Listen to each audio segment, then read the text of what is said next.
welcome to the Growth Chat. Thank you so much for joining. Oh, my pleasure. My pleasure. Great. So I can see you're ready with your whole podcast, thing. And when I was reading about you, I was also researching about this discussion. I actually went through and heard some of your podcasts. They were really good. Oh, good. Good. The SEO success ones or any of the other presentations? So the ones with SEMrush mostly, I went there and I checked Yep. out. Yeah. Oh, cool. And also when I was reading about you, one of the most interesting thing that I found was you started off in like late 2000s, right? That's right. You Yes. were a bartender first, and then in 2003, you co-founded a company, an events company with your friend. That's correct. Yes. So I've been in business and in marketing for a long time. Yes. And not just that, I noticed that you wrote like website copies in 2003. And that Yes. probably a lot of our listeners are going to be Gen Z. They were Mhm. born then, and you were writing Yeah. website copies. Yeah. So you've been like in this whole marketing landscape for like past 20 years now, and you know way more than us. You carry a lot of insights and experience, and we're really excited to learn from you today. But before that, we would like to know more about you from yourself. Like, can you just go back to the beginning and tell Yep. us how you reached here with Impressive USA award-winning PPC agency? No worries. So as you mentioned, yeah, I have been doing this a long time. So I dropped out of university and that's a polite way to put it. I actually got kicked out of university because I wasn't a very good student. And I started working in pubs, and that's when I started doing some marketing in pubs, and I started copywriting. So I was a copywriter and an in-house marketer first. Okay. Ran my own business, events business, did all the copywriting, all the advertising copy. I was buying AdWords at 6 cents a click back in 2003, 2004. Oh my God. Buying banner ads on sites, and just back then, like, because we were still print and outdoor media and a bunch of things, and digital was like this thing that, okay, I'll put some money there, but when you're telling me it's doing stuff, I don't know. There's people on my side. I guess it's working. And then I moved into experiential marketing. So when the GFC hit, I was actually on the experiential marketing side of things. So that was like brand activations for big brands. Okay. So to be like a large sporting event, and this is like 2006, 7, 8. So now experiential marketing is like, you think like big VR, AR, augmented reality type stuff. Back then it was literally like, it's an activation for Coca-Cola. It'd be like red balloons, notepads, and getting people's details. Right. But I did live through that recession then in marketing. Yes. And it felt very different to what we're sort of coming to now. So back then it felt like the world was caving in. Like, it was really bad. Marketing budgets were just like not cut, they were just removed. Right. Whereas this time around, it definitely feels different. It feels like people have a bit more measured in the response to it. And I've even noticed just this quarter, the start of this quarter, businesses were, lots of our clients and prospects were very tentative. Coming towards the end of this quarter and getting a bit more of a sense of what next year is going to look like. The budgets are opening up, and people are just realizing that they still need to be in market. They just need to be careful, which is what today's presentation runs through. So that's good to know. And actually, that is what I wanted to begin the conversation with. So like you said, you were there in 2007 and 10 also, and this is not the first recession that you're going through. And like you mentioned yourself, that it seems a lot different. The scenario right now is a lot different. People are a bit more optimistic. They're not so stingy with the budgets. So like if you had to give one advice to the marketeers today, and especially if there was one channel that you could focus more on, what would that be? Keeping in mind that you also, went through the recession in earlier days as well. Yeah. What I would suggest is just look at like a couple of things. I think like more careful consideration of your spend. So your budgets are going to get cut somewhat. Like, that's just a reality. But with what you've got, just much more careful curation of your spend. So getting more efficient with what you're spending it on. Probably taking a bit more notice of some of those vanity metrics, which you potentially just had on a dashboard and didn't look at as closely. I'd just be asking a few more questions of your marketers. But secondly, just like the businesses, having been through a couple of these, like the businesses that are careful with their spend, that stay in market, a gap between them and their competitors. So it would be understanding that just getting through this next year or two, really the next year, with not necessarily the same sort of growth you've had the last couple of years, but just staying steady or a little bit of growth is actually going to translate to a big gap between you and your competition come 2024, 2025. Okay. Yeah. So like, even though, like, as you mentioned that, people understand that you have to be just a bit more careful with your spending now, one of the most important channels that you see that people are very, very scared of spending is paid ads. We have seen it everywhere. Some of them have totally scrapped the paid ads thing altogether. So you seem to be advocating them right now, even now during the recession. What are your thoughts? Yeah. So like, what is your thought process behind that particular thing? Why do you think paid ads work? Yeah. I mean, advertising is the way you get people who don't know who your business is, if you get in front of them, and the way you keep convincing your current customers to come back. If you're not paying to get in market, to get in front of them, especially from a digital perspective, like living solely on the organic side of things, there's some businesses, and we do SEO as well, so I'm not going to say that that's not a good thing to do. But you need to remember that like people are spending their time on a range of different devices. You need an omni-channel approach. You need to stay present. So paid ads just need to be part of what you're doing, like if you want to be able to stay competitive, and especially if you think more long term. But this is where I get back to just be more efficient with your spend. If it means more regular catch-ups with your marketing team, if it means digging into the, rather than staying top level on the insights, digging in just a little bit further and asking about, why the bidding strategy there, or what happened there, or like just ask a few more questions so you feel a bit more confident that your ad spend is being used well. I think ad spend efficiency is really the key in this period. Okay, so you mentioned ad spend efficiency here. Could you talk more about it and how a business could assess it? Yeah. So we'll actually go through a lot of the presentation I'm going to run through goes through a lot of that. But it's things like presentation. That's great. Yes. Okay. Yeah. Okay. Yeah. So it's like things like just simple things like looking at your awareness, your top of funnel campaigns, looking for any overlapping audiences, looking at the way you're retargeting, looking at any intelligence that you've got from your CDP or from your data that can help filter into your targeting. Are you using that? Like those sorts of things to make sure that you're getting in front of the right people. Right. So as you said, you have a presentation ready with you and we would really like to go through it. Would you like to start with it right now? Because we also have a Q&A session right after that with the listeners. Sure. So do you want to share your screen? I shall do. Hold on. Yeah. Oh, it's I just need you to let me share it. Okay. Are you able to? Try again. No, not at the moment. Okay. Can you try now once? There we are. Thank you. Okay.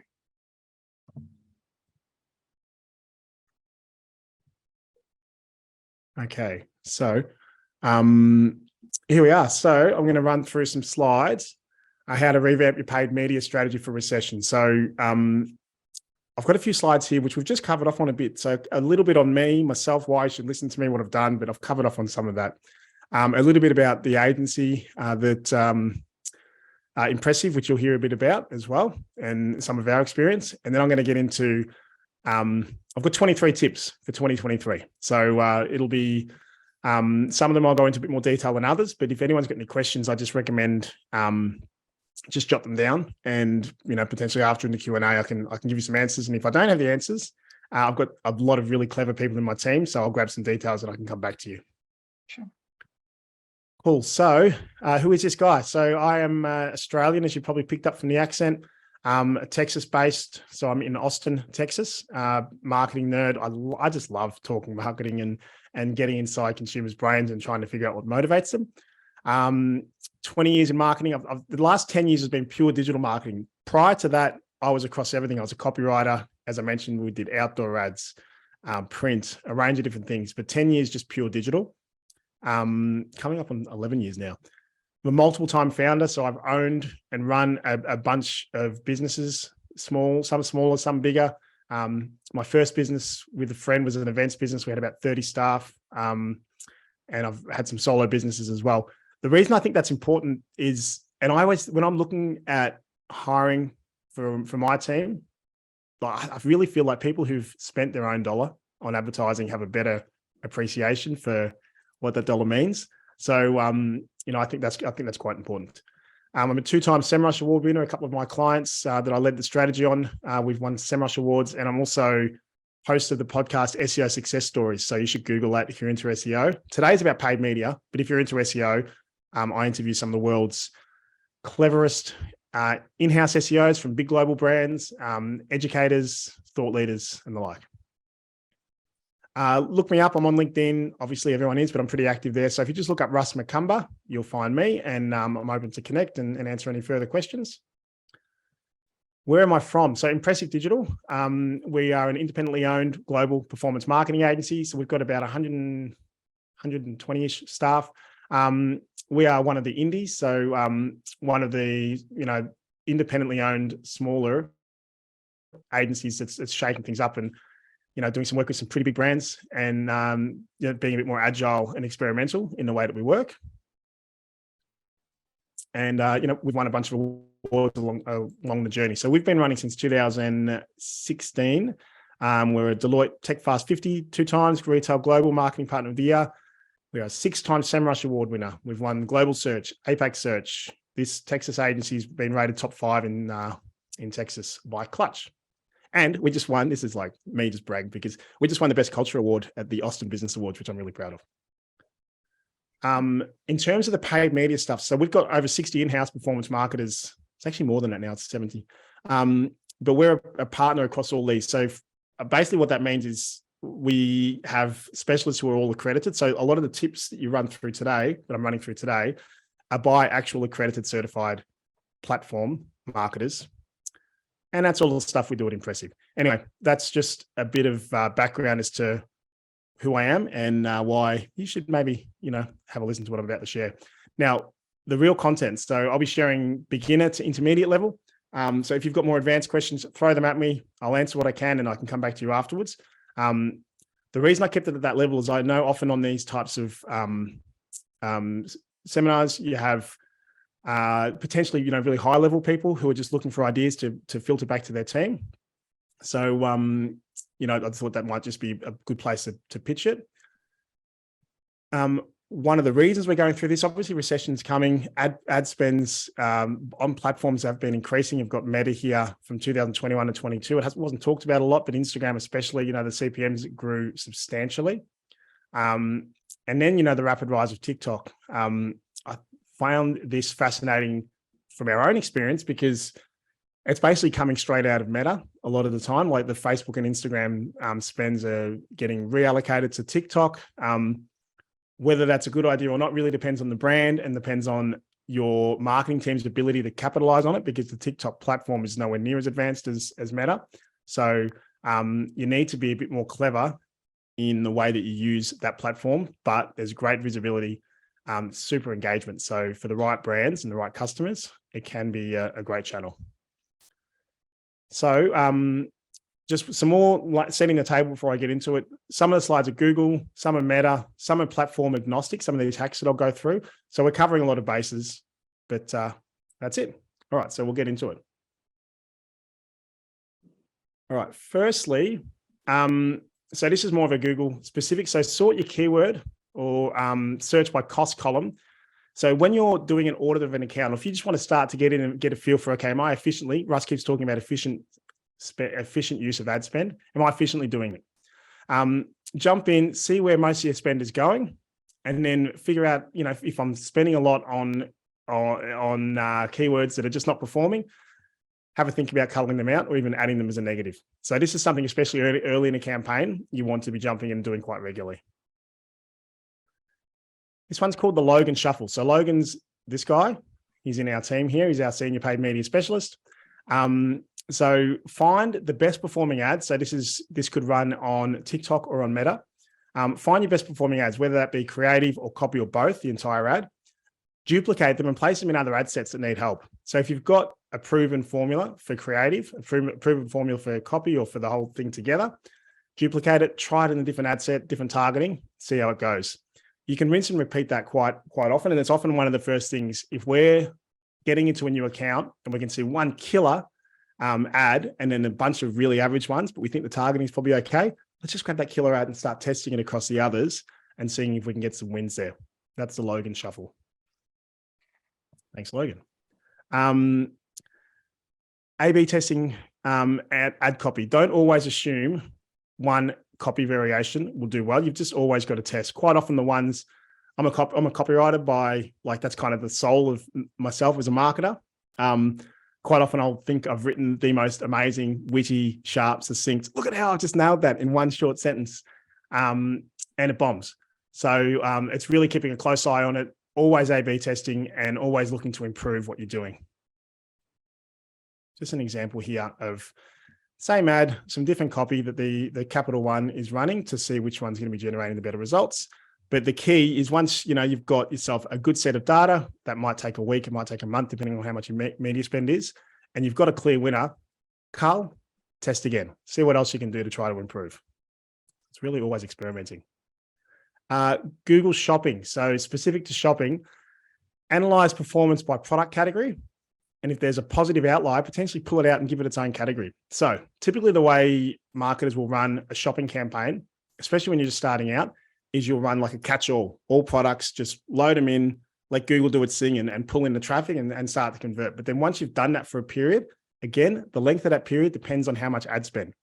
But once you've done that, you feel like you've got some good, enough data to make some assumptions, start looking at the best performing categories, pull those out of the catch-all campaign, give them their own campaign. What you're doing then, and start allocate their own budget. What you're doing then is giving yourself an opportunity to really tighten your controls on your best performers. Right. Positive or negative bid adjustments at the gender, age group, or device level based on past performance.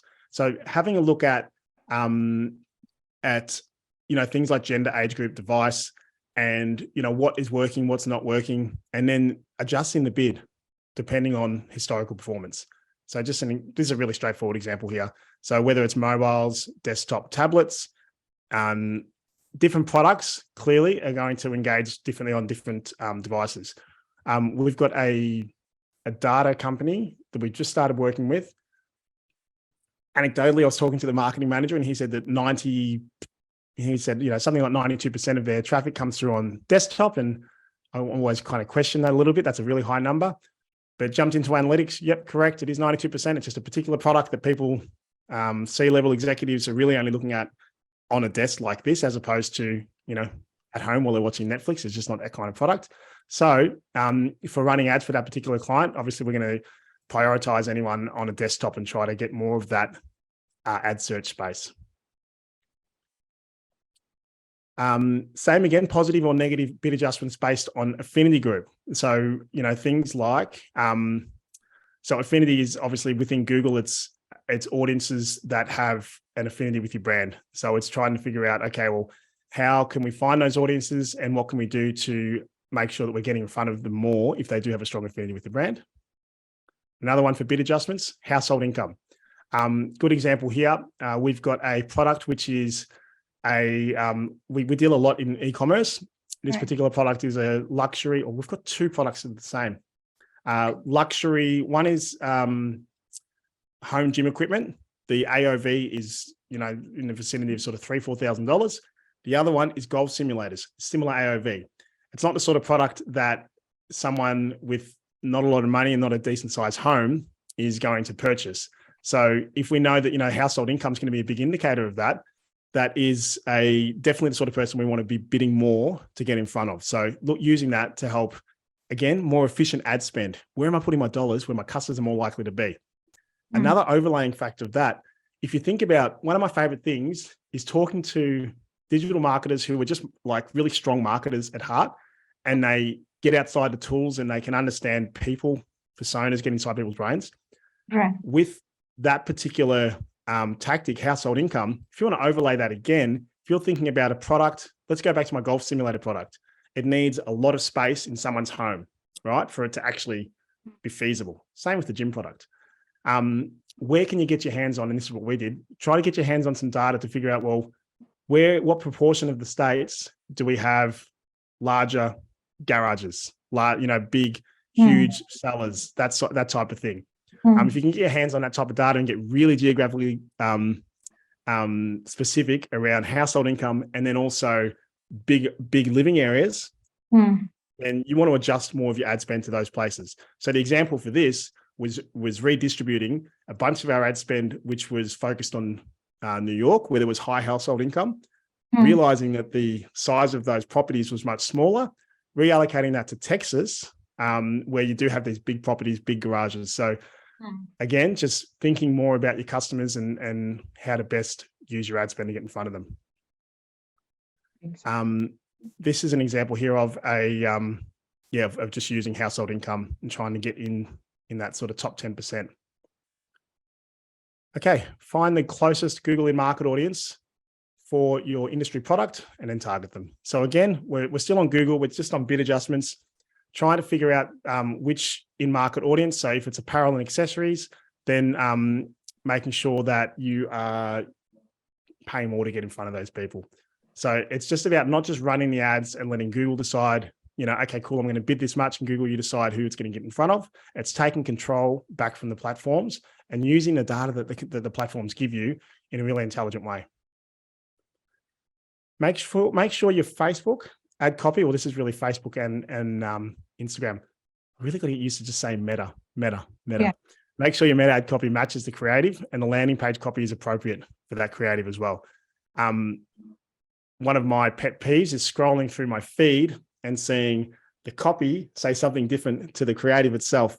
Even worse if you then go to the landing page and it's irrelevant. So that alignment is what just smooths the path for a consumer to feel. It's really that speed of trust. Like if they can have nothing stopping them along the way to convert, whatever that conversion looks like, whether it's a sale or whether it's an inquiry or whatever it is, that's going to be really, really key. Check organic and paid creative is aligned. So I've worked with businesses where the organic team is literally in a different building or a different city to the paid team, and where we've had to bring those people together. We've had to literally like call Zoom meetings and introduce people from different parts of the same company to go, hey, you guys are doing some really cool stuff with the organic stuff over here. There's some really cool UGC you're using. There's some really great creator, influencer type content. It's getting huge engagement. We would love to know, firstly, do we have permission to use it on the paid side? Yes, great. How do we set this up so that we've got, more ready access to the creative that's working there? Vice versa, there might be some creative that works amazingly on paid that you can flick back over, but it's usually from organic to paid. So just getting that aligned and getting those teams aligned, getting that communication rhythm as well aligned. Here's just an example here of a client of ours, and just making sure that there's that alignment between organic and paid. Check organic engagement, and if strong, look for social engagers campaigns and create if there are none.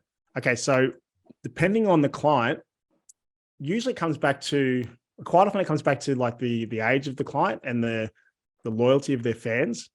If they are quite a well-known brand and their followers are really active, then there's a good opportunity for you to create a campaign specifically for social engagers. So you're really active on your TikTok or on your Meta. So how do we use that activity to then target them to deliver more ads to them?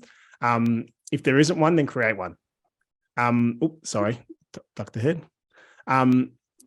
You could potentially hit up the social engagers, or you might create a lookalike audience of people who are like that. Now, what's interesting here is just the size of the following. It's really about the engagement, but then there's also, you need to watch this, because sometimes a highly engaged audience is just highly engaged because your organic team are just like really catchy, really funny. They're just kind of fun to engage with. They're not necessarily customers. So you need to watch out for this, that the social engagers are actually customers. Because quite often we'll set these up and go, wow, look at that organic engagement. It's huge. They must love the brand. Let's target them with ads. And it doesn't work. You're like, okay, cool. They're just social engagers. They're not actually customers. So it's setting it up and then watching it to make sure that they are actually the people who are going to buy. Make sure your Google keywords are in the ad copy headlines and descriptions and sending to an appropriate landing page with that subject matter. This is like straightforward stuff, but if someone does a search for a specific thing, don't get too cutesy with the copy in the ad. You can have some fun with it. And we do actually like to have some fun, even when we're running ads for ourselves. We definitely like to have a bit of fun, because I'm always a big proponent of look how everyone else is saying it, and just don't just be a bland chatbot that just spits out exactly what other people are saying. Like, try to have some character there and look a bit different at the top of the SERP, but within reason. You really need to make sure that you are including those keywords in the headlines and descriptions, so that people who do the search have that instant, yep, okay, cool, that makes sense to me, that's what I want. But you can color around those sort of fundamentals. Tip 13, how are we going for time? Oh no, we're doing good. Okay, cool. Yeah. So we've got 23 tips. Tip 13, broader Facebook audiences are now working better than the smaller ones. So expanding, and this is something which we've really over the last sort of 6 to 12 months, we've been noticing within our team, that the broader audiences are working really well. So those lookalike audiences where you used to run them at sort of 1%, if you stretch them out to 5 and 10%, we're finding that they are doing better. I mean, clearly it's just it's the CBO within Meta just getting much better at ad placement. So utilize, this is where I'm always a fan of trying to figure out, okay, what can the machine do really good, really efficiently, and better than we can potentially, so we can put our ideas and efforts elsewhere. And this is one of those where, okay, cool, we can see again and again the broader audiences are working well. Let's use that and let's put our efforts into creative or ad copy split testing or targeting different audiences, that sort of stuff. Here's an example here of just going for a broader audience, which might have been counterintuitive, but which we feel is definitely the way to go. Okay, customize your retargeting window. This is a key one, based on the sales cycle of your products. So this is also one which is applicable across SEO as well, just making sure that your keyword spread matches the sales cycle. So if it's a transactional product that someone is likely to buy really quickly, short retargeting window. There's no need, if they're going to buy a pair of socks, there's no need retargeting them for 90 days for that pair of socks. They're red hot in that 7 days, get them to convert. If it's a longer one, so some of those luxury products I mentioned before, quite often you'll run a 30 or 60 day, because as much as someone earns a lot of money and is in a big house, and $3,000 might not be a lot for them, it's still a luxury product. So you need to give yourself a better opportunity to retarget over a longer period of time. But obviously you're keeping an eye on the engagement of that, on the click-through rate, and making sure they're not fatiguing out, because no one likes to be spammed and have ads just served continually at them with no value. So there's an example there of your add to carts. So these people have looked, they've added it to cart. We're stretching it out to 14 and 30 days. Okay. Excuse me. Okay. Make sure your targeting aligns with your product and their interests, behaviors, demographics. Now, this is an interesting one. And this again comes back to alignment within your marketing team. So we have worked with a number of brands where their marketing team will have done like an amazing job of fleshing out personas, of fleshing out, behaviors and interests and psychographics and all these wonderful things. And then we go and look at the actual ads and the targeting, and there's like zero of that. So firstly, one of those is wrong. Either like the digital team have tried that and it just didn't work and they didn't filter it back, because then obviously their personas need to be updated, or they just didn't speak.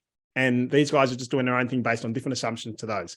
So making sure that your teams are aligned and that you are actually targeting the types of people that your in-house documentation says you should be targeting.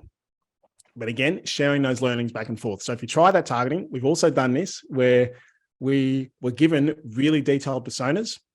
We ran the ads based on that specific targeting. It was a little bit counterintuitive to how we wanted to do it because top of funnel, we wanted to go wider. The ads didn't go so well. So we needed to filter that back to the brand to say, hey, some of the assumptions in these personas are a little bit off. What we're finding is it's actually, we're getting much more engagement here with this. So you might want to just look at rewriting those, and we'll keep you in the loop of how these are going. Here's an example here of that sort of persona fleshed out within the platform. Create your target audience based on Google Analytics data. So within Analytics, there's a range of different, there's affinity audiences in market audiences. There's, age and location and all different sorts of things. So if you've got a good volume of data in there, rather than assumptions, use it. Device segment. So think about mobile, right? If you've got a really heavy usage of mobile with your users, then think about ways that you can incorporate that into your ad strategy a bit differently, and also prioritizing your ad spend. But also think about things like instant experiences that fill the screen. LinkedIn's also a good one. If you're running LinkedIn ads, quite often what people will do is they just assume LinkedIn, B2B, let's just run your desktop type creative across all platforms. It happens quite a bit. The difference, mobile on LinkedIn, I'm on it a lot. A mobile ad on LinkedIn actually takes up most of the screen. If you can set that creative properly, the click-through rate is super high. Click-through rate goes up, the ad spend actually comes down because LinkedIn wants you to be getting in front of the right people more often. Right. This is an example of a client of ours and the that instant experience of it filling the whole screen. Okay, tip 18. Look for an alignment between. Oh, I've covered off on this before, but I've just written it in 2 different ways. Okay, my apologies. I owe everyone a tip. So let's just skip over that one. Tip 19, step outside the tools, e.g. SEMrush, Google Keyword Planner, all those different ones, and actually go to Google for the answers that you seek. This is more Google specific, obviously. Now, where this comes into play is where you've got a product or a service, which it might be niche, or it might have, it could have more than one meaning, the terms that you're trying to show for. So rather than assume, rather than use, what the search volumes are saying, rather than use, any of those other tools, punch it into Google. I'll give you an example. So we have a client in the digital transformation space. They had some assumptions around what sorts of keywords they needed to be showing for their customers to get in touch. We just went to Google and asked Google, we'll just try those keywords that they're saying, had a look at the top ads that are showing, and had a look at the top organic. Straight away, there was a misalignment. What they thought their customers were searching for, Google disagreed and said, no, they're actually looking for a completely different type of information. So go to Google, find out what Google likes, and then structure around that. Google does a pretty good job of serving what people want. Creative consistency across all platforms and be similar. So this is, again, it's kind of harping on about that organic and paid synergy, but this is sort of making it even broader and making sure it's just omni-channel. So the creative, which is running outdoor, CTV, any other type of advertising you've got running, let's make it consistent across all. And again, it just comes back to a top-down approach. Is that what I'm trying to say? Basically, what I'm saying is if you've got one set of creatives and one set of creative direction and tone, that you don't have any other teams running any specific channels, freelancing. A little bit of freelancing is good. I like a bit of freestyling, but within the realms of some consistent creative. Tip 21. Oh, good. We've got time for questions, plenty of time. Look for weird numbers in GA or GA4. This is another tip too. If you haven't got over to GA4, this is more like a props. If you got onto GA4 prior to Black Friday, Cyber Weekend just gone, good job. Next year, you'll have some cool year-on-year data to look at. Everyone else, sorry, you won't so much. But look out for some weird numbers in this. When I say weird numbers, I'm talking about things like abnormally low bounce rate. We talk to customers often and they'll go, our website's amazing. It's got a bounce rate of just 5%. like that's just red flag. No, but no website has a bounce rate of 5%. That's usually what's happened there is there's something incorrect with the setup of the code in their site. It's not tracking it correctly. It could be a sign of poor or non-existent cross-domain tracking if they're trying to track people from a parent, a vanity site to like a payment site. In that case, you might see some really weird direct numbers that shouldn't be there. So if the numbers look too good to be true, they probably are. So what you want to do is have someone a bit more data focused look at those and try to tell you whether they are or not and get to the bottom of it. Tip 22. As we move into GA4, it'll be interesting to see how this shifts a bit. But we've been trying to get people thinking away from a single channel measurement perspective and thinking more multi-channel, omni. But with digital, what that means is not taking, okay, let me give a practical example of this. Let's say you're running Meta, Google paid, TikTok paid, right? And you're running them across different stages of the funnel. A mistake that lots of businesses make is they'll look at the ROAS, the individual platform ROAS for each of those, and then make a decision. Okay, well, Meta's only delivering 0.7, Google's delivering 7 times ROAS. Great. And TikTok's delivering 2 times. Let's kill TikTok, kill Meta, put it all into Google, because clearly that's the only one that's working. That's a bad idea because your customers do not live on one channel. They are not just spending all their time on Google, then converting there. They're on TikTok, they're on Meta, they're on Facebook, they're on Instagram. All of those are playing a part. What we find is you kill one of those and you'll realize pretty quickly that actually that was a really good top of funnel. That was really doing a great job nurturing through mid funnel. So you want to look more so at a blended approach. So how much ad spend went out this month, how much was delivered by paid ads in terms of revenue, and what does that multiply look like? Now, it's not, if anyone tells you they've got the perfect number for this is attribution, right? They don't. But it gives you a good idea on trends. Okay. So you'll get a better understanding of that. Okay. I spent 10 grand, made 30 grand. It's around about a 3 times ROAS. Okay. I'm happy with that. I get good margins with that. It may be a little bit out. It may even over report a little bit, but it's better than looking at single channel, because then you're going to kill a channel that is not showing in the conversion column, which is actually generating and warming up customers for you in a really good way. Oh, and that's just the blender. Tip 23, look for overlapping targeting. So when you're making audiences that do have somewhat of an overlap, excuse the ones that you've already used. So for example, best way to put this as an example, web visitors and add to carts. Both have visited your website, but you don't want to be sending them the same bofu message twice within a quick period of time. So you need to figure out which one you're going to exclude. Add to cart is obviously higher intent, so you'd be excluding the web visitors potentially. But just make that should say exclude the ones, not excuse. That threw me. So make sure that you're targeting, that there's no overlapping. So this is, if you're going to audit your accounts, that's a big part of what we do. We look at top, middle, bottom of funnel. That's how some people, will label them as cold, warm, hot, whatever it is. But we're looking for areas where the same people are getting the same ad a number of different times off different campaigns. And last one, get a free ad account audit from Impressive. If any of this has floated your boat and you've thought it's interesting, just feel free to hit me up. Cool. If you've got any burning paid ads questions, obviously you can ask now, and I'll do my best to answer them. But otherwise, just feel free to hit me up on LinkedIn, and I'm happy to continue the conversation. So we actually do have a questions from audience right now, and that was an amazing presentation. Thank you so much, Russ, for that. The first question that we have is retargeting audience creation available in GA4? So that's related to GA4. Everybody is excited about it. Everybody has questions. Yep. So yeah, that's the first one that we got. I have to admit, my GA4 knowledge is not where it should be. We've got a data specialist and our senior paid media specialist who I pass on my GA4 questions to. So I apologize. But if you hit me up on LinkedIn, I promise you I'll get you the answer.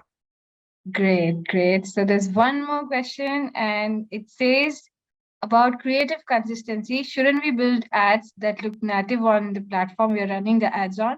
How important is the alignment with the platform culture for ads? actually when I wanted to ask that. So. Yeah, that's a good question. So 100%, it should be more specific to the platform, but it should still have some consistency with the overall creative strategy that you've got.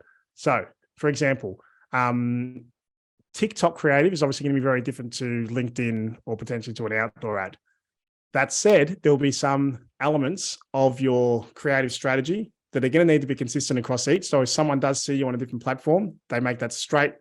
It's all about removing friction and just having a completely smooth connection between your brand and what it means to that person.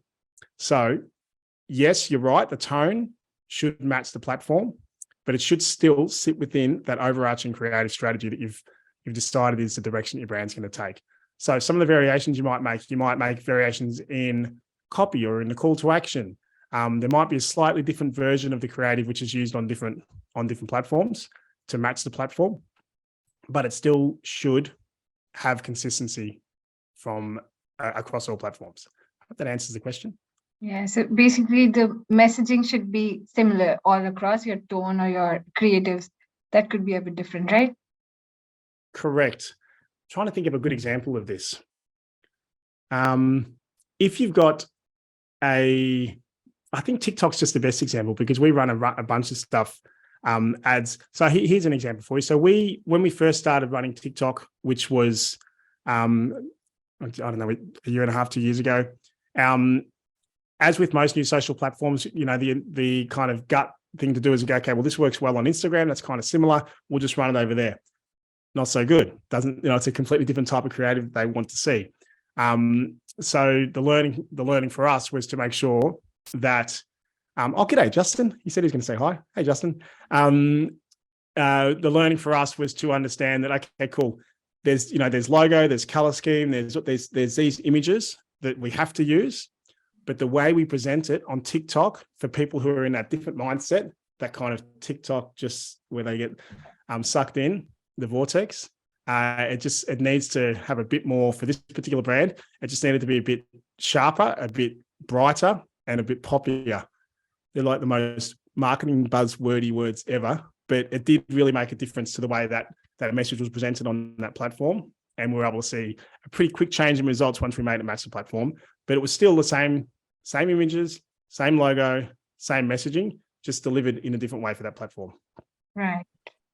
So, yeah. So speaking of TikTok, and we spoke about Google and Meta also, we also wanted to get some tips from you about auditing these ad accounts. Like, you know, if I was a performance marketer, what is the first step that I should take before I audit my ad accounts on any of these platforms? So could you share some tips for us?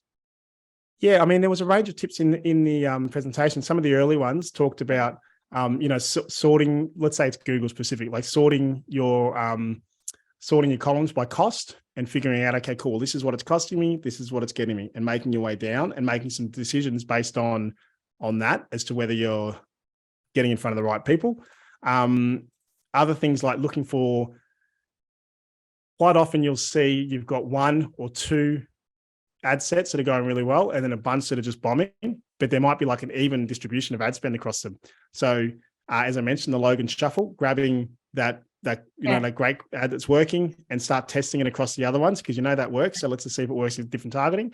Outside of that, I'm always a big fan of, like, one of the things I mentioned in the presentation was just the testing, the work that the marketing team has done around personas and digging into that, and just checking to see whether we're actually targeting those people. So as I mentioned, one of those is going to be wrong. Either the marketing team have made bad assumptions with the personas, or the digital team, the performance team, have just not been on the same page or haven't even been shared that information. So looking for alignment there.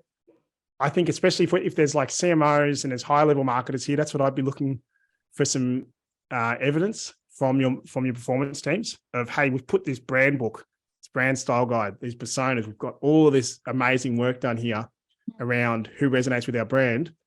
Can you show me some examples of the targeting that matches that? And that's a pretty good conversation around, okay, cool, well, we're on the same page. We're not. They might go, oh yeah, that brand book, you did that in 2020, yeah? We ran it, it worked for a bit and it doesn't work anymore. Here's what we're finding. Cool. Well, then let's get on the same page and shift that. So basically bringing people together is the key, right? For any of these, marketing has become such a, like, there's so many different parts to it that, I mean, this is true across organic, across paid, across any of these, that a big part of a successful marketer's job is soft skills, is bringing people together, is understanding the brand, have what they want to work on, creative, organic. But if we can get everyone working on the same team with the same data and the same information, we all win. Right. So, Russ, a lot of our listeners are also from the B2B part of the things. And have you seen a difference between how paid ads have worked for B2C and B2B, especially during these times, during recession? And do you have a tip like exclusively for them, which they could immediately implement in their strategy from now on? Yeah, for sure. Okay, so differences. I mean, this is pretty well, I think this is not the first time anyone would have heard this, but B2C tends to be quite a ways ahead of B2B in terms of the way that marketers market.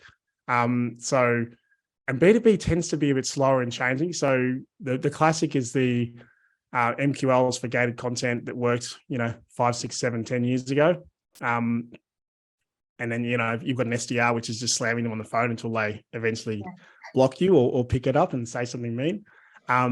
So I'd be looking at video, and giving content away. So shifting for B2B, I'd be shifting from this is more of a strategic mindset question around shifting away from volume MQL and looking more into developing the brand, developing community, and developing awareness to drive inbound, as opposed to driving gated email content. Yeah. Right. Okay. And so basically, is there any other particular tip that you would like to talk about ad spends and the paid strategy that marketers could use right now? Just try to think of some of the things we've also seen. Have some rapid fire questions in case you have time. So we will just brainstorming with the team and the kind of questions we could ask. So just one word answers if you could give to these questions. Yeah, go for it. So I know it must be very difficult for you to pick, but if you had to pick one ad channel and you have to pick one. That's too hard. I'm like the anti-single channel dude. Like, I think that you need to be across multiple channels. But if you had to. Okay, cool. No. We've got a client where we're going through this right now because they've just reduced their budget hugely for January after a big November, December. This is particular for this client. So this is it's a e-commerce product. It's a luxury transactional product. Okay. Not transactional. It's a luxury product, gift product. We're going to shift most of the media to Google because of the fact you've got search, shopping, YouTube, discovery. Like within Google, there's a range of different options in there, and the Performance Max, you can do quite a bit starting with Performance Max and then segmenting them out. So for that client, I'll say Google. I don't say that for all clients. It differs from product to product, is what you're saying, right? Yes, definitely. Okay. And is there any brand that you really like, for what they're doing with ads, B2B or B2C, which you really think, they're a good example, they're doing good. So if you could just share more about it. There's a couple. I'll share one of each. I'll just find the B2B one. Where is it? The B2C one is Culture Kings. I love Culture Kings. It's a online retail. It's like it's fashion, but they do an amazing job of getting there. Okay, so Culture Kings is a physical store. They're in Australia and in the US. But when you walk in, it's a real experience. There's like a basketball hoop, there's a DJ, there's all sorts of stuff going on. The staff in there have just a real friendly, cool vibe about them. So it's a real experience. What they've been able to do is align that experience across their paid and organic as well. So online, you'd go to the site, Messenger bot hits up. You get in these sequences where it feels like you're talking to someone in the store. It's just really relaxed. It's really chill. Same kind of language. So there's a consistency across in-person, online, organic, paid. So Culture Kings from a B2C perspective. Right. the B2B one I've got is actually they're called UMAULT. UMAULT.com. Sorry, that's echoing. UMAULT. So they're actually B2B video. They're just doing some super cool things in terms of creative, unique ideas around video content, because I did mention before video. So I'd look up UMAULT. I'm not affiliated with them in any way, but I just think what they're doing is really cool in the B2B space. Okay, so hashtag not an idea. Right. Yep. Yeah. Okay. And yeah, so this was one question that we were really excited to ask you. And so if there was one metric that you had to look at to kind of assess if the ads are doing good, just one, which one would you pick? Revenue. Sales. Like that comes from me being a business owner like for a long time as well. Yeah. Especially if we're talking performance, like what we specialize in performance marketing, a lot of it is bottom of funnel. So is what we're doing generating revenue? We've got we've got some service-based businesses, lead gen businesses as well. And quite often we're delivering, there's a couple of late where the lead numbers are really, really high. It's like, oh, wow, our KPI was this and we're here. Right. And, my team's getting excited. I'm like, okay, that's wonderful. And it is good. But first question I'm going to ask the client is this turning into money? Like, what are these leads like? Are you getting appointments? Are you getting in people's homes? Are they turning into customers? Yes, no. And luckily we've had some yeses, but if there's a misalignment there between us doing lots of really good work, delivering leads, you not being able to convert those leads, well, then they're not the right leads. So revenue. Great. So I think with this, we come to an end of our discussion, Russ, and this has been very informative. And I think I just started into marketing like a year ago, and I didn't know a lot about it, but I think the most that I've learned about paid ads is through this 1 hour conversation that I've had with you. Oh, cool. And excellent. I'm sure a lot of our listeners are going to echo my sentiments here. So Thank you so much for your time, and we'll be in touch. And my pleasure. Yeah, talk to you soon, Russ. Thank you. Thanks, everyone. Hit me up on LinkedIn. Thanks so much. Bye. Bye.